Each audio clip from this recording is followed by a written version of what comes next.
First of all congratulations for 20 years complete చేసినందుకు and also you are entering into Bengaluru కదా. So పౌల్లో మీ first vision ఏంటి అంటే స్టార్ట్ చేసినప్పటి నుంచి మీ విజన్ ఎలా ఉంది? See, the vision has always been to it's always been to ensure that the customer is, the king. Give the best product to the customer. That's always been our vision. We want a very satisfied customer from the onset. That was always our thought process behind every project we execute. We try to better and give better amenities, uh, more convenience to the customer in the community they live. And మార్కెట్లో మీ USP ఎలా ఉంటుంది? See, when we talk about USP, see, every project demands a certain requirement. ప్రతి ప్రాజెక్ట్లో ఆ లొకేషన్ని బట్టి దానికి అంటే ఆ కస్టమర్స్కి ఎటువంటి కన్వీనియంట్ ఫెసిలిటీస్ మనం ప్రొవైడ్ చేయగలుగుతాం, amenities, best amenities to meet the requirements, vicinity of the project to the social infrastructure, అంటే స్కూల్స్ కానివ్వండి, హాస్పిటల్స్ కానివ్వండి, రెస్టారెంట్స్ కానివ్వండి, ఎంటర్టైన్మెంట్ జోన్స్ కానివ్వండి. సో ఏది వాళ్ళకు అవసరమైన ఫెసిలిటీస్ అన్నీ, లేని ఫెసిలిటీస్ని మనం సమకూర్చడం, ఫిట్నెస్ పరంగా కానీ స్పోర్ట్స్ పరంగా కానీ what best can be done అనేది ఆలోచించి ప్రతి ప్రాజెక్ట్లో వి ఎగ్జిక్యూట్ దోస్ ప్రాజెక్ట్స్ అకార్డింగ్లీ అనమాట. మోస్ట్లీ మీరు లగ్జరీ మీదనే ఎందుకు ఫోకస్ ఎక్కువ చేశారు? పూర్తిగా లగ్జరీ అని కాదు, మేము మిడ్ బడ్జెట్ ప్రాజెక్ట్స్ చేశాము, లగ్జరీ ప్రాజెక్ట్స్ చేశాము.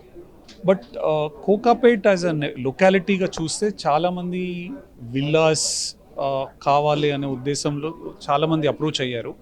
కానీ మనకు కోకాపేట్లో ఉన్న కన్స్ట్రెయిన్స్ ఒకటి land and cost of land.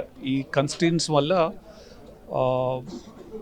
మేము ఈ పర్టికులర్ ప్రాజెక్ట్, ఈ లగ్జరీ ప్రాజెక్ట్ ఏదైతే చేశామో అది ఆ విల్లా రిక్వైర్మెంట్ని ప్లస్ లగ్జరీని ప్రొవైడ్ చేయాలన్న ఉద్దేశంతో ఈ పర్టికులర్ ప్రాజెక్ట్ పౌలమి పలాజో చేయడం జరిగింది.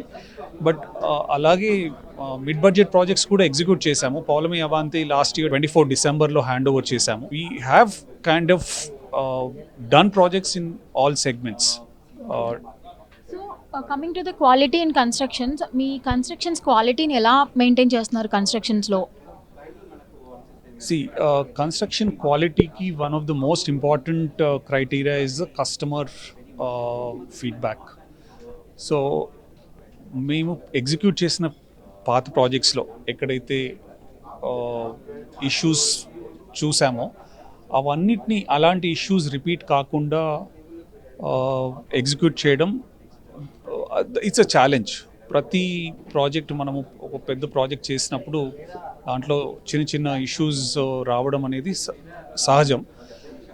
కాకపోతే టీమ్స్ని అంటే మా ఎగ్జిక్యూషన్ టీమ్స్లో we have separate teams to evaluate, అంటే టైం టు టైం ప్రాజెక్ట్ ఎగ్జిక్యూషన్లో మనకు ప్రతిదీ ప్రాపర్గా చెక్స్ బ్యాలెన్సెస్ చేయడం. సో దానివల్ల we try to ensure the quality is maintained, and ఏవైనా చిన్న ఇష్యూస్ ఉన్నా కూడా at the time of hand over కస్టమర్స్కి ఏవైనా ఇష్యూస్ వచ్చినా కూడా అవన్నిటినీ మళ్ళీ ఇమీడియట్గా రిపేర్స్ చేయడం కానీ వాటిని అడ్రస్ చేసి కస్టమర్కి సాటిస్ఫాక్షన్ చాలా ఇంపార్టెంట్. సో ఆ దిశగా మేము మా ప్రాజెక్ట్స్లో జాగ్రత్తలు తీసుకుంటామండి. అండ్ ఆల్రెడీ మీరు చెప్పేశారు హ్యాండ్ ఓవర్ ఇచ్చే ముందే మీరు మొత్తం క్వాలిటీ చెక్ చేస్తామని. సో ఇప్పుడు మీరు యూజ్ చేసే సిమెంట్ కావచ్చు, స్టీల్ కావచ్చు, ఏదైనా అది స్టాండర్డ్స్ ఎలా మెయింటైన్ చేస్తున్నారు? బేసికల్గా మన ఒక ప్రాజెక్ట్ ఎగ్జిక్యూట్ చేసినప్పుడు మెటీరియల్ ఏదైతే ఉంటుందో రా మెటీరియల్, వీటి మీద డిపెండ్ అయ్యేది ఎలా అంటే స్ట్రక్చరల్ స్టెబిలిటీకి అనుగుణంగా బేసికల్గా స్ట్రక్చరల్ కన్సల్టెంట్ వాళ్ళు ఇచ్చే మెటీరియల్ రిక్వైర్మెంట్స్ ఏవైతే ఉంటాయో, స్ట్రెంగ్త్ ఆఫ్ స్టీల్ కానివ్వండి, కాంక్రీట్ అగ్రిగేట్స్ ఏవైతే యూస్ చేయాలో, ఎలాంటి స్ట్రెంగ్త్ రిలేటెడ్ కాంక్రీట్ యూస్ చేయాలి. ఆ బేసిస్ మీద మేము సెలెక్ట్ చేస్తాం. బేసికలీ ఇది చాయిస్ అనేది అంటే డిఫరెంట్ కంపెనీస్ ఆఫర్ అంటే డిఫరెంట్ ఇది, కానీ దానికి స్ట్రెంగ్త్ రిలేటెడ్గా ఏదైతే రిక్వైర్మెంట్ ఉంటుందో ఆ మెటీరియల్స్ యూస్ చేయాల్సి ఉంటుంది, అవే యూస్ చేస్తామండి. ఎందుకంటే stability of the structure is చాలా ఇంపార్టెంట్ కాబట్టి దానికి అనుగుణంగా ఏవైతే కావాలో అవే యూస్ చేస్తాం. ఎమ్యూనిటీస్లో లేటెస్ట్గా యాడ్ ఆన్ చేసిన ఏమైనా ఉన్నాయా ఎమ్యూనిటీస్కి సంబంధించి? ఎమ్యూనిటీస్ లేటెస్ట్గా అంటే ఇప్పుడు ఫర్ ఎగ్జాంపుల్ మేము చేస్తున్న ఇప్పుడు లగ్జరీ ప్రాజెక్ట్ ఏదైతే ఉందో దాంట్లో నేను చెప్పాను మీకు ఇంతకుముందు, విల్లా కల్చర్ అంటే విల్లాస్లో ఆ ఓపెన్నెస్ కావాలి అని ఇది చూస్తారు.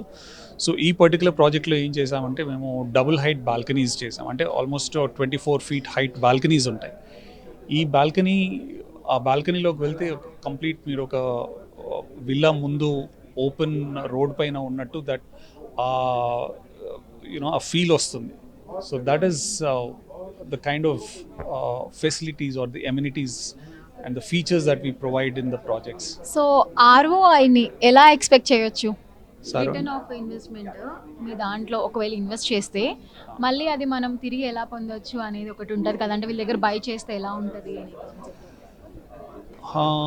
రిటర్న్ ఆఫ్ ఇన్వెస్ట్మెంట్ మీకు చెప్పాలి అంటే depending on the stage of investment మనకు రిటర్న్ ఆఫ్ ఇన్వెస్ట్మెంట్ అనేది ఇదవుతుంది. మన దగ్గర ఇన్ఫ్యాక్ట్ మా ప్రాజెక్ట్స్లో ఆల్మోస్ట్ 50% ఆఫ్ మా అపార్ట్మెంట్స్ ఏవైతే మేము సేల్ చేసామో దాంట్లో చాలామంది ఇన్వెస్టర్స్ కానీ ఇన్వెస్ట్ చేశారు. దేవ్ రీప్డ్ గుడ్ బెనిఫిట్స్ అండి. సమ్ ఆఫ్ దెమ్ హ్యావ్ అంటే ఒక 3-year పీరియడ్లో they have doubled their return on their investment. So it again depends at which stage you are investing and what you are looking at in terms of the return anedi. But definitely as a product that we offer, returns are definitely a positive. There is and never a situation where customer loses money investing in our projects. So ఇది basically విల్లాస్కి సంబంధించింది కదా, apartments also ఉందా? So మీది pricing ఎలా ఉంటుంది? Apartments కావచ్చు, Vilas square yard ఎంత, square feet ఎంత ఉండొచ్చు? బేసికలీ ప్రైజింగ్ అనేది స్క్వేర్ ఫీట్ పైనే ఉంటుందండి. అది ప్రాజెక్ట్ కాస్ట్ని బట్టి డిసైడ్ అవుతుంది. ఒక కాస్ట్ అనేది square feet per square feet అనేది అది విల్లా ఇప్పుడు మనకి అంటే డిసైడ్ చేయడానికి ల్యాండ్ కాస్ట్, తర్వాత మన కన్స్ట్రక్షన్ కాస్ట్, తర్వాత దాని మీద పెట్టే ఇతర ఎక్స్పెండిచర్ ఏదైతే ఉంటుందో పర్మిషన్స్ కావచ్చు, తర్వాత ఎగ్జిక్యూషన్లో అంటే salaries of the employees, contractual, తర్వాత కాస్ట్స్, ఇవన్నీ కూడా కన్సిడర్ చేసి దాని బేసిస్ మీద ప్రాజెక్ట్లో ప్రైజింగ్ అనేది డిసైడ్ చేస్తాం.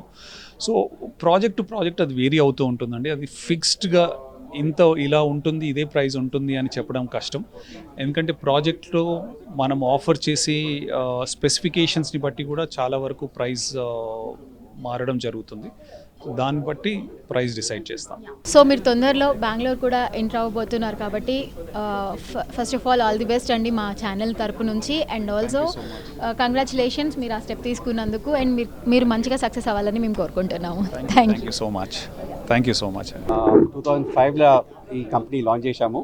సో అప్పటి నుంచి హైదరాబాద్ మార్కెట్లో ఉన్నాము.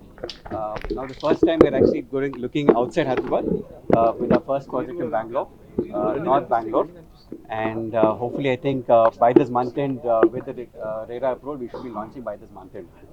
So thank you very much.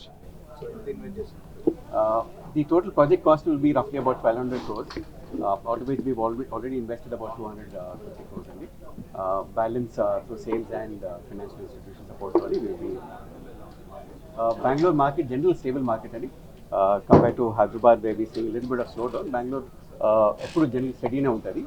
ఈ మధ్యలో ఏంటంటే నార్త్ బెంగళూరు కొంచెం బాగా పికప్ అయింది లాస్ట్ ఒక 2 yearsలో. సో ఈ ప్రాజెక్ట్ కూడా ఏదైతే మనం లాంచ్ చేయబోతున్నామో ఇది నార్త్ బెంగళూరునే లాంచ్ చేస్తాం.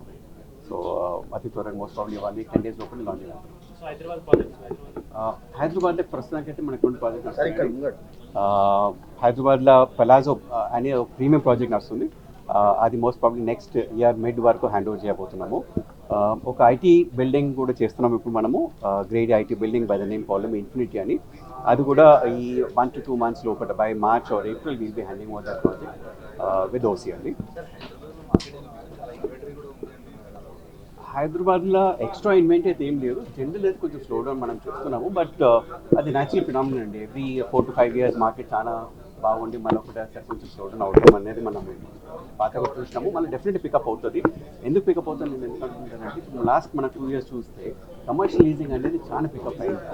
సో ఈ కమర్షియల్ లీజింగ్ పికప్ అయిందంటే ఆటోమేటిక్లీ మనకు ఒక 2 years లోపల ఇవన్నీ కూడా రెసిడెన్షియల్ సేల్స్కి వస్తాయి. సో నా ఎక్స్పెక్టేషన్ ఏంటంటే most probably by next year again 2027 onwards, real estate in Hyderabad will do very well.